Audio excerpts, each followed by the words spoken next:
Hi hello my dear மக்களே, எல்லாருக்கும் வணக்கம். வாங்க, இன்றைக்கி என்ன ரெசிபி பார்க்க போகிறோம்னா பருப்பு உருண்டை குழம்பு. எப்படி இருக்குது பார்த்தீங்களா? செம்ம சூப்பராக இருக்கும். குழந்தைங்களுக்கு ரொம்ப நல்லது, சத்தான பொருள் பருப்பு உருண்டை குழம்பு. சரிங்களா? எத்தனை பேருக்கு தெரியும்னு தெரில. தெரியாதவங்க நான் எப்படி செய்கிறேன்னு பார்த்து தெரிஞ்சுக்கோங்க.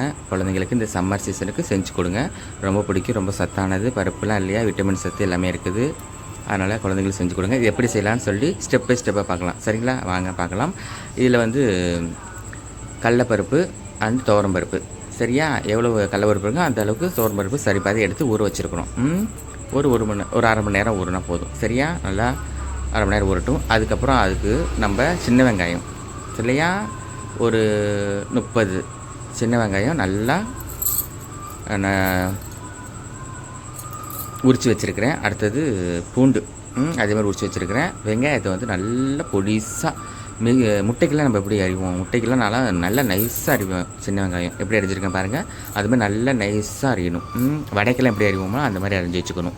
அப்போ தான் நம்மளுக்கு பிசையும் போது நல்லா இதாக இருக்கும். பெரிய வெங்காயம் போடாதீங்க, பெரிய வெங்காயம் நல்லா இருக்காது. சின்ன வெங்காயம் தான் போடணும். சரிங்களா? சின்ன வெங்காயம் போட்டால் டேஸ்ட்டாக இருக்கும், வாசமாக இருக்கும். அதே மாதிரி பூண்டு உரிச்சு வச்ச பூண்டை வந்து சின்ன சின்னதாக நைஸாக கட் பண்ணி வச்சுக்கணும். அதான் சாப்பிடும்போது இந்த ரெசிபிலாம் அந்த வெங்காயம் பூண்டுலாம் சாப்பிடும்போது ரொம்ப டேஸ்ட்டாக இருக்கும் அது. சரிங்களா? அது மாதிரி பூண்டு நல்லா அது மாதிரி ஃபுல்லாக உரித்து வச்சுக்கோங்க. பூண்டு வெங்காயம் உரித்து வச்சாச்சா, நல்லா உரித்து வச்சுக்கணும். சரிங்களா?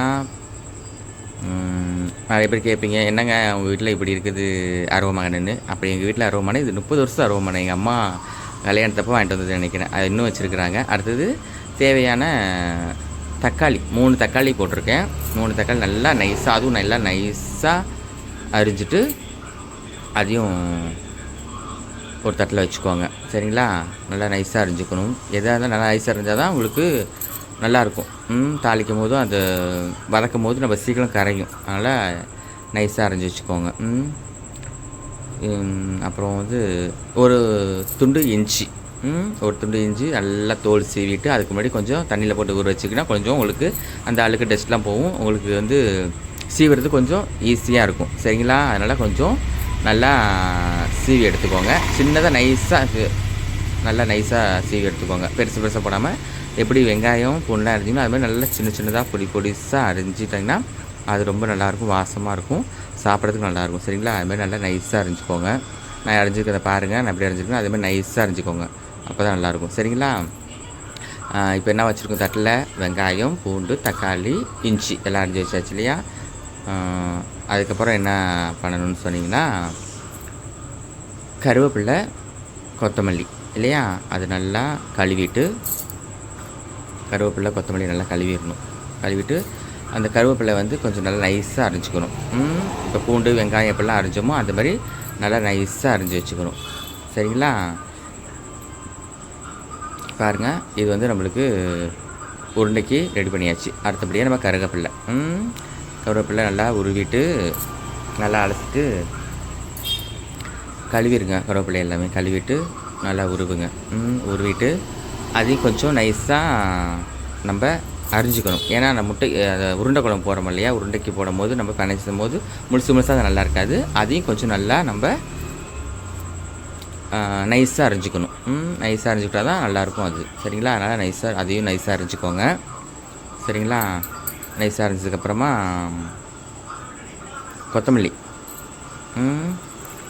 இருக்குதா, அது ஒரு கைப்பிடி கொத்தமல்லி அது யூஸ் பண்ணிக்கோங்க. கைப்பிடி கொத்தமல்லி யூஸ் பண்ணிக்கோங்க. அப்புறம் நம்ம வீட்டில் உங்களுக்கு முருங்கைக்கீரை இருந்துச்சுன்னா இன்னும் சூப்பர். முருங்கைக்கீரை இருந்தால் ஒரு கைப்பிடி கொஞ்சமாக முருங்கைக்கீரை யூஸ் பண்ணிக்கோங்க. இப்போ எங்கிட்ட முருங்கைக்கீரை இல்லை, அதனால் நாங்கள் யூஸ் பண்ணலை. ஏன்னா முருங்கைக்கீரை போட்டால் இன்னும் கொஞ்சம் நல்லா வாசமாக இருக்கும்.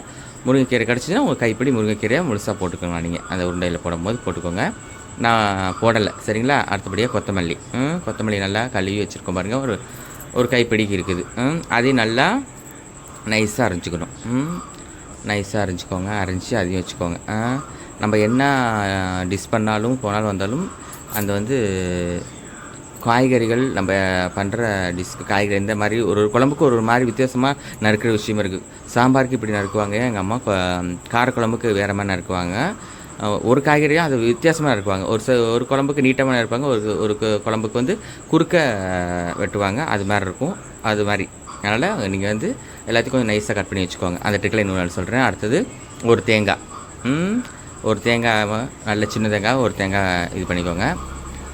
அப்போ நல்லாயிருக்கும். அதனால் நல்லா நைஸாக திருவிக்கோங்க. தேங்காய் நல்லா திருவிக்கோங்க. திருவியாச்சு. ஒரு முடி தேங்காய் நல்லா திருவியாச்சு பாருக்கோங்க. தேங்காய் பூ இருக்கு இல்லையா. அடுத்தபடியாக நம்ம வந்து காஞ்ச மிளகா, ஜீரகம் எல்லாம் வச்சுருக்குறோம். நம்ம அடுத்தது நம்ம என்னென்ன போட்டு அரைக்க போகிற உருண்டைக்கு அப்படின்றது மாதிரி பண்ணியிருக்கோம். புளி ஊற வச்சுருக்குறாங்க சரிங்களா. ஒரு எலுமிச்சை பழ சைஸ் புளி. இங்கே பார்த்தீங்களா. அப்புறம் நம்ம நல்லா கழுவுன துவரம்பருப்பு, கடலப்பருப்பு. இப்போ இதில் என்ன போட்டிருக்கிறோம், பட்டை மிளகா, காஞ்ச மிளகான்னு சொல்லுவீங்களா, இந்த காசு மிளகா காஞ்ச மிளகா இதெல்லாம் போட்டுக்கலாம். அப்புறம் ஜீரகம் போட்டிருக்கோமா. ஜீரகம் போட்டு நல்லா அரைச்சி எடுத்துக்கோங்க. எப்படி இருக்குது பார்த்தீங்களா. அரைச்சி எடுத்ததுக்கப்புறமா அடுத்ததாக நம்ம என்ன பண்ண போகிறோம், நம்ம பருப்பு ஊற வச்சுருக்கோம்ல அந்த பருப்பு போட்டு நல்லா ரொம்ப நேவாக அரைச்சிடக்கூடாது. நேவாக அரைச்சிட்டோம்னு சொன்னிங்கன்னா ஒரு மாதிரி வழுக்குன்னு இருக்கும் உருண்டை.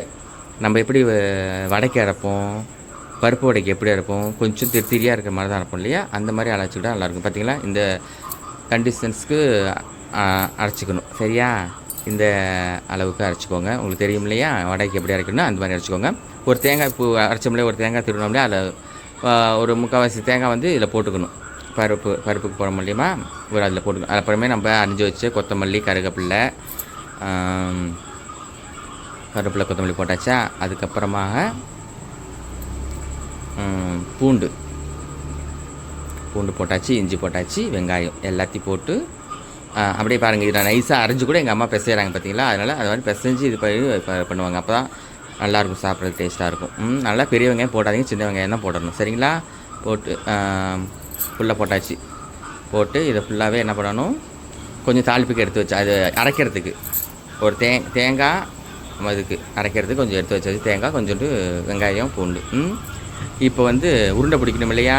இப்போ போட்டது எல்லாத்தையுமே நம்ம என்னென்ன போட்டிருக்கிறோம், அதில் பருப்பில் அரைச்சிருக்கிறோம். பருப்பு போட்டதுக்கு இது பண்ணியிருக்கிறோம். பட்டை மிளகா, பெருஞ்சீரகம் போட்டு அரைச்சி பருப்பு அரைச்சாச்சு. அதில் வெங்காயம், பூண்டு, கருவேப்பிலை, கொத்தமல்லி எல்லாத்தையும் போட்டாச்சு. உருண்டை பிடிக்கணும். இப்போ உங்கள் வீட்டில் எப்படி எத்தனை பேர் இருக்காங்களோ அந்த மாதிரி அந்த சைஸ்க்கு தகுந்த மாதிரி உருண்டை பிடிச்சிக்கோங்க சரிங்களா.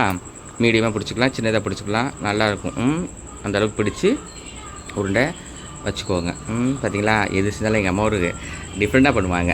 பார்த்தீங்களா. வச்சு 3 இடத்துல வச்சு கும்பிட்டாங்க பார்த்தீங்களா. ஒரு அதெல்லாம் சொல்ல மாட்டாங்க, எனக்கே சொல்ல மாட்டாங்க. என்ன பண்ணுறீங்கன்னா அதெல்லாம் சொல்லக்கூடாது, பழிக்காது அப்படிம்பாங்க. அதனால் ட்ரிக் நிறையா செய்வாங்க எங்கள் அம்மா. அதனால் பாருங்கள், இந்த சைஸ்க்கு ஃபுல்லாக உருண்டை வச்சாச்சு. மொத்தம் எங்களுக்கு எத்தனை உருண்டை வந்துச்சுன்னு பார்த்தீங்கன்னா 20 உருண்டை வந்துச்சுன்னு நினைக்கிறேன். மொத்தமாக 20 உருண்டை 24 உருண்டை வந்தது. எங்கள் பசங்க 4 பேர் இருந்தோம்னா கரெக்டாக எங்களுக்கு ஆகிடுச்சு. ஆளுக்கு 3 உருண்டை வந்த மாதிரி இருந்தது எங்களுக்கு சரிங்களா. அது மாதிரி உங்கள் வீட்டில் எவ்வளோ பேர் இருக்கலாம் அந்தளவுக்கு பருப்பு போட்டுக்கோங்க. ஜாஸ்தி இருந்தாங்கன்னா பருப்பு கூட போட்டுக்கிட்டு எல்லா இன்க்ரீடியன்ஸும் கொஞ்சம் நிறையா போட்டுக்கணும். வெங்காயம் போட்டுலாம் கொஞ்சம் ஜாஸ்தி எடுத்துக்கணும் சரியா. உங்கள்கிட்ட எத்தனை பேர் இருக்காங்க அந்தளவுக்கு சரிங்களா. இப்போ வச்சாச்சு. இட்லி பண்ண அவிக்கணும். இட்லி பண்ணல இட்லி எவ்வளோ 15 நிமிஷம் வைப்போமா அந்தளவுக்கு 15 நிமிஷம் அது நல்லா வேகட்டும். இந்த பக்கம் தாளிப்புக்கு என்னென்ன இருக்குதுன்னு பாருங்கள். வெங்காயம், தக்காளி, பூண்டு, கருவேப்பிலை, கொத்தமல்லி, பட்டை, லவங்க, ஜீரகம், கிராம்பு எல்லாம் போட்டிருக்கு தாளிப்புக்கு. இப்போ இதில் வந்து கரைக்கிறதுக்கு வந்து வருங்க மல்லித்தூள் போட்டிருக்குறோம், மிளகாத்தூள் போட்டிருக்குறோம். அப்புறமா அரைச்சி வச்ச தேங்காய் ஊற்றுறோம். ஊற்றி வச்சா அடுத்தது புளி கரைச்சி வச்சுருக்கோம் இல்லையா. புளி கரைச்சி வச்ச தண்ணியும் அதிலே ஊற்றுறோம்.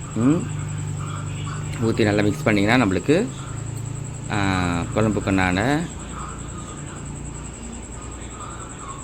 உருண்டை குழம்புக்குண்டான மசாலா ரெடி ஆயிரும். பாருங்கள் இந்த மாதிரி அதுக்கு கட்டி முட்டியுமே இருக்கும் இல்லையா. அதனால் ஃபுல்லாக கரைச்சிக்கணும். மிளகாத்தூளில் போட்டிருக்கோம்ல அதெல்லாம் ஃபுல்லாக கையை விட்டு கரைச்சா தான் நல்லா இருக்கலாம். கட்டி கட்டியாக இருக்கும். அதனால் ஃபுல்லாக கையை வச்சு கரைச்சி விடுங்க. இப்போ பாருங்கள் நல்லா ஆய் வந்துருச்சு. பாருங்கள் நல்லா ஆய் வந்துருச்சு. பார்த்தீங்கன்னா இட்லிக்கு ஆய் வந்த மாதிரி எடுத்து பார்த்தாச்சு. உருண்டை வெந்துருச்சு, சூப்பராக வெந்துருச்சு. எப்படி இருக்குது பார்த்தீங்களா. சூப்பராக நல்லா வெந்துருச்சு. இந்த பக்கம் தாளிப்புக்கு வச்சாச்சு. கடலெண்ணெய், சுத்தமான கடலெண்ணெய், செக்கில் ஆட்டின கடலெண்ணெய் சொல்லுவாங்க இல்லையா, அந்த மாதிரி கடலெண்ணெய். கடலெண்ணெய் ஊற்றியாச்சு. ஊற்றின பிறகு நம்ம தாளிப்புக்கு வச்சுருந்த பட்டை, கிராம்பு, லவங்கம், ஜீரகம் எல்லாத்தையும் போட்டு நல்லா பொன்னிறமாக வாசனை வர அளவுக்கு கொஞ்சம் அது நல்லா எண்ணெயிலே இதாகணும் சரிங்களா. ஆனதுக்கப்புறம் நம்ம வந்து வெங்காயம், பூண்டு, தக்காளி, கருவேப்பில்லை எல்லாம் இருக்கு இல்லையா, கொத்தமல்லிலாம் அதெல்லாம் போட்டு ஃபுல்லாக கொஞ்சம் வதக்கி விடுங்க. வதக்கி விட்டால் தான் நல்லாயிருக்கும். கொஞ்சம் நல்லா வதக்கணும். வதங்கினா தான் நல்லாயிருக்கும். உடனே நல்லா பண்ணிடக்கூடாது. வதங்கி அதெல்லாம் இதாகணும். அந்த தக்காளிலாம் மெலிட்டாக ஆகணும். அந்தளவுக்கு நல்லா வதங்கணும். சரிங்களா? இப்போ கொஞ்சம் கூட உங்களுக்கு போயிடும்னா கொஞ்சம் எண்ணெய் ஊற்றிக்கோங்க. பத்தலை எண்ணெய்க்கு இதில் கொஞ்சோண்டு உப்பு போட்டு பண்ணிங்கன்னா இன்னும் கொஞ்சம் டக்குன்னு தக்காளி உங்களுக்கு கரைஞ்சிரும். சரிங்களா? அதான் நிறைய பேர் பண்ண மாட்டாங்க. நாங்கள் தக்காளியில் கொஞ்சம் உப்பு போட்டோன்னா கொஞ்சம் சீக்கிரம் கரைஞ்சிரும் தக்காளி. சரிங்களா? உப்பு போட்டாங்க. உப்பு போட்டு நீங்களும் பண்ணுங்கள். இல்லை சின்ன ட்ரிக் தான். ஒன்றும் பெரிய வேலையெல்லாம் கிடையாது. சமையல்லாம் விரும்பி பண்ணோம்னா சூப்பராக பண்ணலாம், அழகாக பண்ணலாம். நான் பண்ணும்போது எனக்கு சமையல் தெரியாதுன்னு சொல்லிட்டே இருந்தேன். நான் தெரியாதுன்னு செஞ்சு பார்த்தா தான் தெரியும். நம்ம செய்யாமல் எனக்கு ஒன்றுமே தெரியாதுன்னு சொல்லக்கூடாது. அதனால் வீட்டுக்கு நல்லா எனக்கு ரொம்ப பிடிக்கும் சமைக்கிறதுக்கு. நல்லா தாளித்து விட்டாச்சு. வதக்கின பிறகு நம்ம கரைச்சி வச்சுருக்கோம் இல்லையா அந்த மசாலா அது எல்லாத்தையும் எடுத்து ஊற்றணும். ஊற்றின பிறகு ஒரு உப்பு பத்தலைன்னா கொஞ்சம் உப்பு போட்டுக்கலாம்.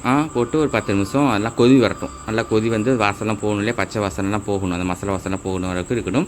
இந்த பக்கம் நமக்கு தயாராகிடுச்சு. நல்லா வெந்துருச்சு. அந்த உருண்டை ஒரு தட்டில் எடுத்து வச்சுருக்கணும் இல்லையா.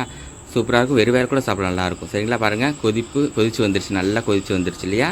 இந்த டைமில் இந்த மாதிரி ஒரு நேரத்தில் தான் நம்ம உருண்டையை ஒன்றா போடணும் இல்லையா. அதுக்கு முன்னாடி போட்டக்கூடாது. நல்லா கொதித்து வரணும். கொதிச்சு வந்தோன்னா பாருங்கள், உருண்டை போட்டாச்சு.